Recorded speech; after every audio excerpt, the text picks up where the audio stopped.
మీయేనా అమ్మమ్మ? మాయే. మరి ఎందుకు వరి మేపుతున్నావు ఎందుకు? వరి ఎండిపోయింది, ఏం చేయాలి? వరి ఎండిపోయినాక మేపుతున్నాం. ఎండిపోతే ఎట్లా మీకు ఒడ్లు రాకపోతే? ఒడ్లు అంటే ఇక ఎండిపోయింది, నీళ్ళేంది ఆడొస్తాయి అయ్యా, నీళ్ళే లేవు కదా, నీళ్ళు ఉంటే పారు వడ్లేళ్ళు. కేసీఆర్ ఉన్నప్పుడు ఇట్లా ఎండిపోలే, అప్పుడు ఎండిపోలే. అప్పుడు కాలువ వచ్చేది, మధ్యాహ్న కాలువ వచ్చేది, 2 సార్లు వచ్చేది కాలువ. అయ్యాడు ఒక్కసారి కూడా ఇరిచిపెట్టలే. ఎట్లుందమ్మా కాంగ్రెస్ వచ్చినాక? కాంగ్రెస్ పాడగాను కాంగ్రెస్ చెడగొట్టింది. మళ్ళా పట్నం పోయే దిక్కు వస్తుంది, ఏమున్నది? మళ్ళా ఏం ఎక్కడన్నా వరిసేను లేదా, పచ్చి గడ్డి లేదా గొర్రెలకు మేపాలంటే ఏమున్నది? రైతులన్నీ మునిగిపోయినరు. దీని ఖర్చు తక్కువ వచ్చిందా? అంటే ఇప్పుడు దీని ఇంత ఖర్చు పెట్టిర్రు, ఈ ఖర్చు పోయింది.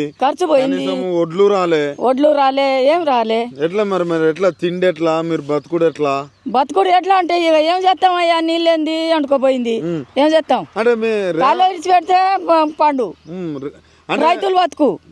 ఇప్పుడు ఏముంది అంటే రేవంత్ రెడ్డి వచ్చిన తర్వాత ఏమన్నాడు అంటే తులం బంగారం అన్నాడు, ఫ్రీ బస్ అన్నాడు, గ్యాస్ 500కి.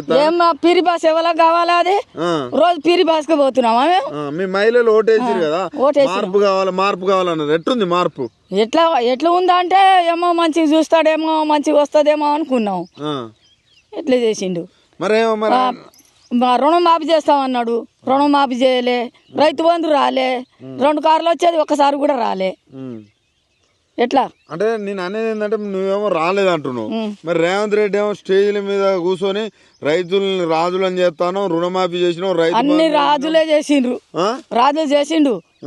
రాజులు అయిపోయినరు కదా రైతులంతా రాజులు అయిపోయినరు. ఏది ఈ విధంగానా?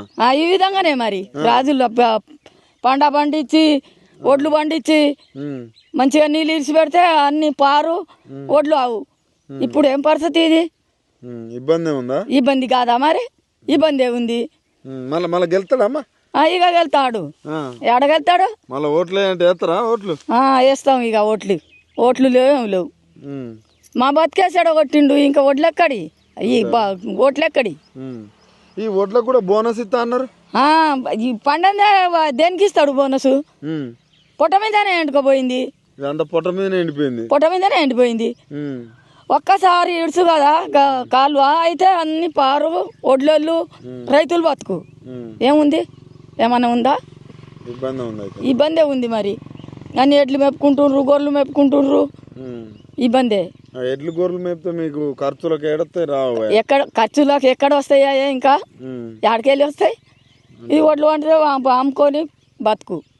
కనీసం రైతు బంధు అని వస్తే మీకు ఖర్చులన్నా దానికన్నా ఇక ట్రాక్టర్ కన్నా అవి కూడా లేదా? ఇప్పుడు అప్పుల పాలు అయినట్టు. అప్పుల పాలే మరి.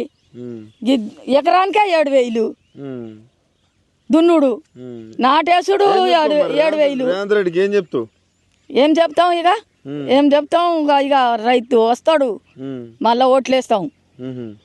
అంతేనా? ఓట్లేస్తాం మళ్ళా రేవంత్ రెడ్డికి వేస్తాం. ఓకే.